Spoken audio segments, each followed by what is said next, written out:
Hello, everyone, and welcome back. I'm Nora. And I'm George. Hello, everyone. How are you feeling today, George? A bit confused, honestly. How about you?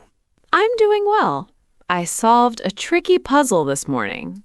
A puzzle? Like a crossword? Yes, actually. I love starting my day with something like that. That's a nice habit. My morning was the total opposite of nice. Confused how? What happened? Well, my friend asked me something in English yesterday. Okay, go on. And in my head, I translated it into my language first. Ah, I see where this is going. By the time I translated my answer back, she had already left. Oh no, poor George. Basically, I had a whole conversation, alone, 3 seconds too late. That happens to so many English learners, more than you'd think. Really? It felt like my brain just wasn't working in English at all. That's actually exactly today's topic. Wait, there's a way to fix that slow translating thing? There is. We're going to talk about making your brain work in English. Okay, please, save me from those awkward silent pauses. But first, a small favor before we start training your brain. If this podcast is useful for you, please hit that like button. And subscribe too, so future episodes reach you easily. Okay, Nora, fix my brain. Where do we begin? We begin with the real problem, translating in your head. Right, that's exactly what I do every single time. Most beginners do. It feels safe, but it's actually very slow. So how do I stop translating? It feels automatic to me. You slowly replace it with something called thinking in English. Thinking in English? That sounds a bit scary, honestly. It's simpler than it sounds. Let's start really small. Okay, small sounds good.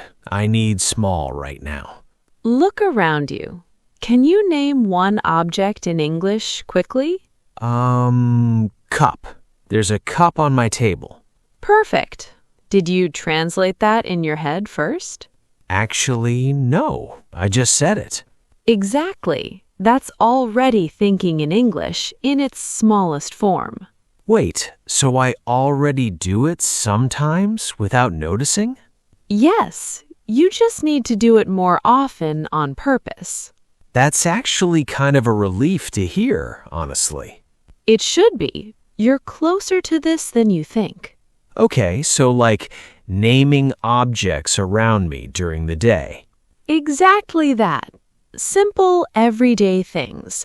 A chair, a window, your phone. That actually sounds doable. Not scary at all, really. Think of it like a small flashlight. You point it at things. A flashlight? How does that connect? You shine English on ordinary moments, little by little, all day. I like that picture. A flashlight, not a spotlight. Exactly. No pressure, just small, gentle light on everyday things. Can I try it right now while we're talking? Please do. Look around and name 3 things quickly. Okay. Table, window, and my coffee cup. Perfect. See? 3 seconds, 3 English words. That felt way easier than translating a whole sentence. That's the whole idea. Small wins build a bigger habit. Could I do this while walking too, not just sitting still? Absolutely. Walking to work, cooking, even brushing your teeth. Naming things while brushing my teeth sounds a bit odd. Maybe just in your head then, not out loud. Good idea. My neighbors would definitely worry about me. Exactly. Silent naming works just as well as speaking it aloud.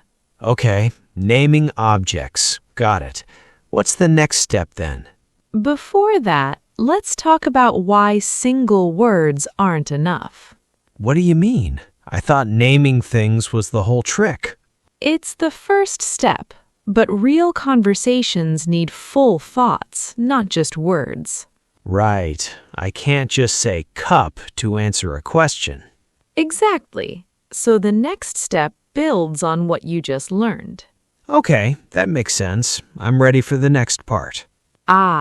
Now this next part is where it gets really interesting. Interesting how?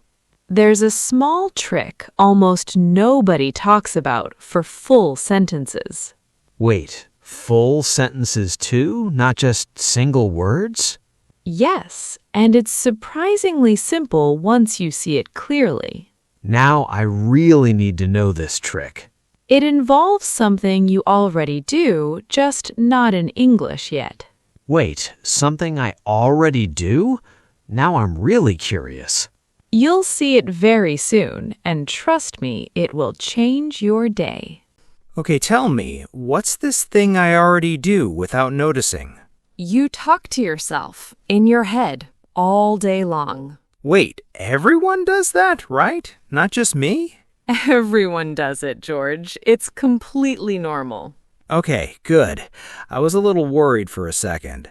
That inner voice is actually your secret weapon for English. How can talking to myself help my English exactly?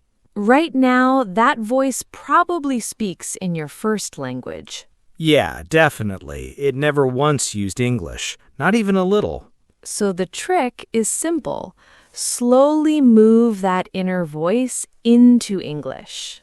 Move my inner voice. That sounds like a big task. It's smaller than it sounds. Start with tiny thoughts, not big ones. Like what kind of tiny thoughts? I'm hungry. I'm tired. This is nice. Simple, short thoughts. Oh, so instead of thinking those in my language, I think them in English. Exactly. Just swap the language, keep the thought just as simple. Can I try one right now? Please do. Okay. I'm a little nervous, but also curious. Perfect. That's a full thought completely in English. That actually felt kind of natural, surprisingly. That's because it was your real thought, just in a new language. So I basically narrate my own life quietly in English. Exactly that. Like a gentle narrator following you through the day. George opened the fridge, feeling hopeful, but found only vegetables. That's a wonderful example and very true to life. Can I keep going, or was that already too long? Keep going, actually. Longer narration is even better practice. Okay. George sighed, closed the fridge, and made toast instead. Perfect. You just told a tiny little story. Wait, I didn't even plan those sentences. They just came. That's what happens once the habit starts building, naturally. This actually sounds fun, not stressful like I expected. It should feel fun. That's exactly why it works so well.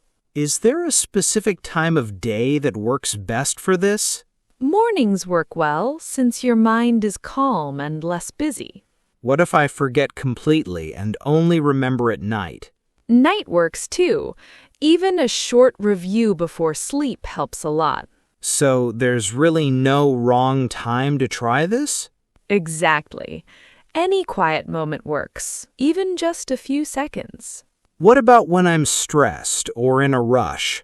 Even then, one short English thought is enough. No pressure. Good, because my mornings are rarely calm, honestly. I remember your shoe situation from before. Please don't remind me of the shoe. Fair enough. Let's move forward then. Okay, so naming objects, then narrating my thoughts.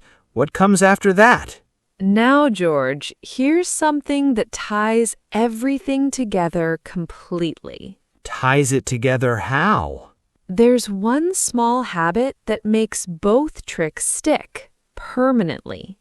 Wait, a habit that makes everything else work better? Exactly. Without it, people often quit after just a few days.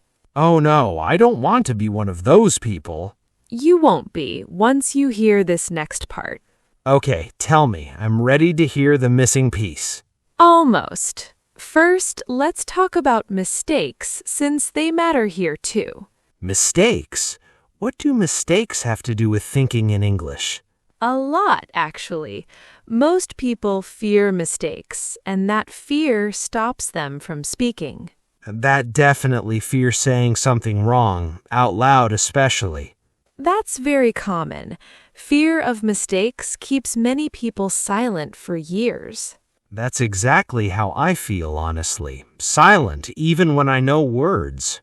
That fear is normal, but inside your own head, there's no audience. Oh, that's true. No one can hear my thoughts. Exactly. Your head is the safest place to make mistakes freely. That actually makes this feel a lot less scary. It should. Mistakes in your head cost nothing and teach everything. So even if my grammar is wrong in my head, that's fine? Completely fine. Wrong grammar in private practice still trains your brain. That's honestly really comforting to hear. It should be. Perfection isn't the goal here. Practice is. Okay, I feel ready. What's that missing habit you mentioned? You'll see it very soon. It's simpler than you might expect. You really love making me wait, don't you? A little, but it's always worth the wait, George. Fine, I trust you. I've been surprised so far every single time. Okay, Nora, the missing habit. Tell me now, please. It's called habit stacking. Attach English thinking to something you already do. Attach it? Like glue it onto another habit? Exactly like that. Remember brushing your teeth from earlier?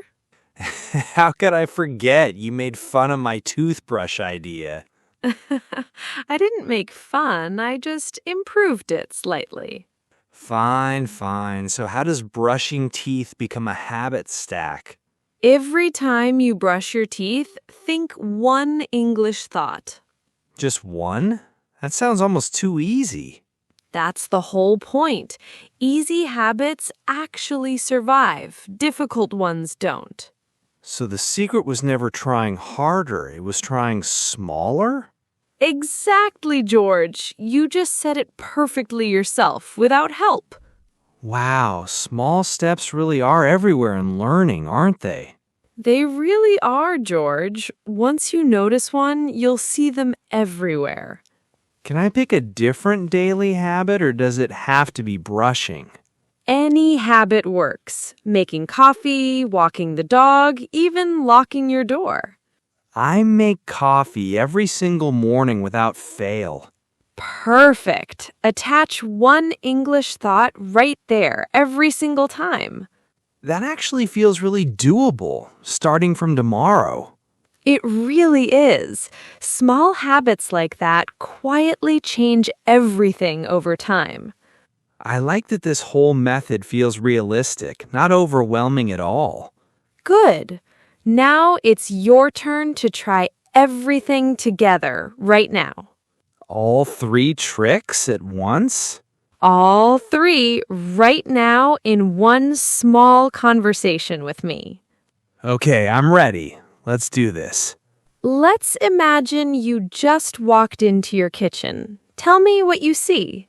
I see a table, a window, and my coffee cup right there. Good. That's naming. Now tell me one small thought in English. I'm hungry and I really want some toast right now. Perfect. Now imagine I ask, what are you thinking about right now? I'm thinking that mornings are hard, but I'm slowly getting better. George, that was naming, narrating, and honesty all together. Wait, I really just did all 3 tricks without stopping? You did. That's exactly what a working English brain sounds like. Can we try one more round just so it really sticks? Sure. This time, tell me about your favorite part of the day. My favorite part is evening because everything finally feels calm. Beautiful. Simple, true, and completely in English. It actually felt like a real thought, not a school exercise. That's because it was real. That's the whole beautiful point. Could I keep doing this after we finish talking today? Absolutely. Try it during your next coffee, right after this episode. I actually might do that. My coffee's getting cold anyway. Perfect timing then. Go ahead, right after we finish. Okay, let's quickly recap everything before we finish today. Go ahead, tell me what you remember. First, name objects around me instead of translating them. Perfect. Second, narrate small thoughts in English like a gentle inner voice. Exactly right. Third, stack it onto a habit I already do, like brushing my teeth. George, that's the whole method explained perfectly. My brain doesn't feel so slow anymore, honestly. It never was slow. It just needed a new, simple path forward. I actually feel excited to try this tomorrow morning, honestly, for real. That excitement is exactly what makes a new habit last, George. This episode really helped me understand my own head better, oddly enough. Even confusing brains make sense eventually, George. I might even try narrating my whole walk home later today, honestly. I love that idea. Report back to us next time, please. Deal. Thank you all so much for training your brain with us here today. If this episode helped you, please tap that like button now. And subscribe so your English brain keeps growing steadily with us. Sharing this with a friend helps their brain train too, honestly and quickly. Now, tell us in the comments, in simple English, what's one small thought you could think in English today, right now? We really do read every single comment, so please share yours today.